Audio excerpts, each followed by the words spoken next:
A welder can make how much? Everybody needs a good skilled worker.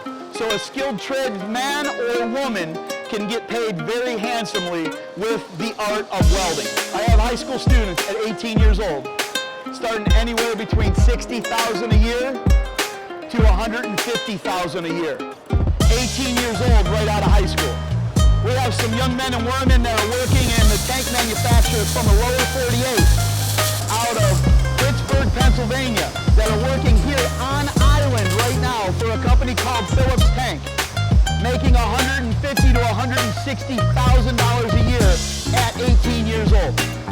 So what we're trying to do is help these young men and women on island get a career path in welding education so they can obtain these jobs and stay home and earn an amazing income in welding.